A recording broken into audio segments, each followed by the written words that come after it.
Inside St George's Chapel, within the walls of Windsor Castle, there are many former kings and queens of England and Britain buried. There is also a royal vault which contains many of the coffins of members of the royal family, and today St George's Chapel is considered relatively full up of royals. Because of this, Queen Elizabeth II, the most recently deceased monarch, had to come up with a creative plan to expand the chapel to inter members of her own close family. And with this, she ordered the commissioning of the George VI Memorial Chapel, a small addition and outcrop to the large church that contains a small burial vault for a number of coffins. This vault today is considered full up, and there were only a small number of coffins intended to be placed in the memorial chapel. But who is buried in the Queen's burial vault? To support our channel, please make sure to subscribe. The King George VI Memorial Chapel was commissioned to be built by Queen Elizabeth II in 1962. The architects involved in the planning of it were asked to design a small chapel that could contain the coffins of 3 monarchs and their consorts. She did not commission a huge addition to the chapel, as this would have cost a huge sum of money. Elizabeth II's private secretary requested 2 things specifically to the Dean of Windsor, and the second of these was that a specific resting place should be found for the Queen's father, King George VI. After the funeral of King George, the king who won the Second World War with the British, George's coffin was actually left in limbo inside of the royal vault. It was left in the vault underneath the chapel, with nowhere to go, and it had wreaths still laid on it. The Queen wanted to give her father a decent burial for her mother also, and she wanted to create a place where the Windsors could go to visit George VI and pay their respects. There had been no plans as to where to bury George VI, as his death was so sudden and not expected, and the funeral plans had not even been drawn up.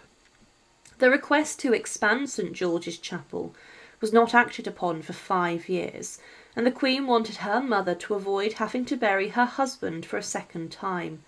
She did not want her father being buried inside of a marble tomb with a lifelike effigy on either, and these inside of St George's Chapel and Westminster Abbey were the common tombs of royals. Even the medieval kings had tombs like this, but Elizabeth II found them distasteful. Because of this, she preferred the idea of laying monarchs to rest under a simple stone slab in the floor.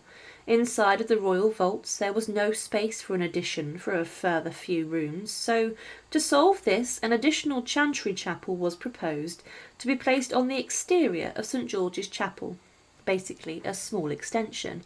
This was the first addition to the chapel in roughly 450 years.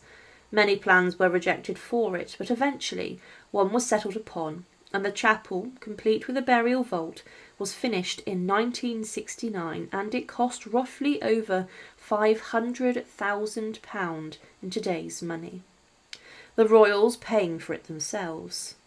Inside of the chapel there is an altar which has a bronze relief of George VI, and directly beneath the chapel there is a burial or interment chamber. King George VI was the first person whose remains were moved into the new chapel on the 24th of March 1969.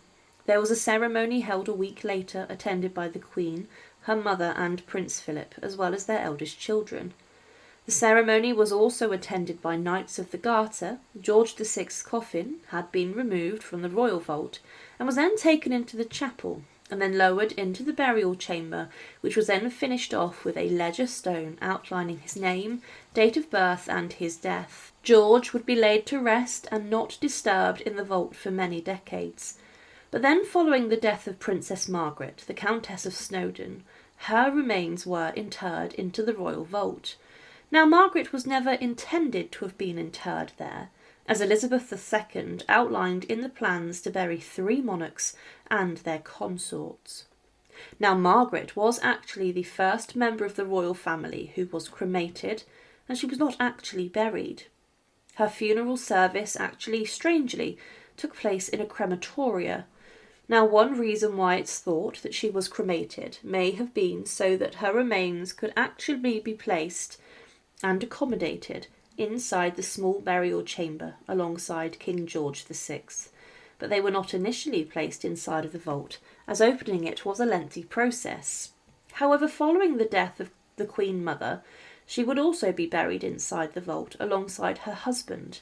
King George VI's ledger stone was then removed, and during the interment, the coffin of the Queen Mother was placed inside of the vault next to King George's coffin on the 9th of April 2002, and it was at this point that Princess Margaret's ashes were then also placed in the same chamber as her mother and father, being placed next to the coffins of her parents. But Margaret's tombstone is actually separate to the updated ledger stone containing George VI and the Queen's mother's name, and this is in the right-hand corner of the chapel, and an epitaph on the tombstone says, "We thank thee, Lord, who by thy Spirit doth our faith restore. When we with worldly things commune and prayerless close our door, we lose our precious gift divine to worship and adore. Then thou, our Saviour, fill our hearts to love thee evermore." Now, the final royal burials to date that have been interred inside of the George VI Memorial Chapel are, of course, of Queen Elizabeth II and Prince Philip, her husband. Prince Philip died in 2021, and following his funeral, his coffin was lowered into the traditional royal vault underneath the floor of St George's Chapel. It was left in the royal vault for some time, and the plan was then to bury Philip and his wife, the Queen, when she died at the same time. This is one thing that people don't realise, that Prince Philip's coffin was not initially buried and was left to rest inside of a vault. But following the death of Queen Elizabeth II, there was also some rather interesting things that people missed. During her funeral and interment inside of St George's Chapel after the state funeral, her committal saw her coffin being lowered into the royal vault below. Many presumed that this marked the final resting place of Elizabeth II, but this was simply just not the case. Hours later, on the 19th of September 2022, in the evening, members of the close royal family were invited into the King George VI Memorial Chapel, where the chapel had been prepared and the vault for Elizabeth II and Philip was exposed. Here the coffin of Prince Philip was brought in and lowered into the ground, and then the coffin of Elizabeth II was lowered into the ground. The ledger stone was then altered to include Philip and Elizabeth II's names, dates of birth and dates of death. So buried inside of the King George VI Memorial Chapel today are King George VI and the Queen Mother Elizabeth, Queen Elizabeth II and Prince Philip, as well as the ashes of Princess Margaret, Elizabeth II's sister. But there is still space in the chapel for one more monarch and their consort. It is most probable and likely that this space will be taken by our current king. As of the time of recording, King Charles III and his wife, consort Camilla. It is probable that upon their death that they will be buried inside this chapel too, as there is space. But following this, the future royals will probably have to be interred elsewhere, and a new burial space will be needed to create, possibly within the royal burial ground in Frogmore, becoming more populated. Thank you for watching, and to support our channel, please make sure to subscribe. And again, thank you so much for watching.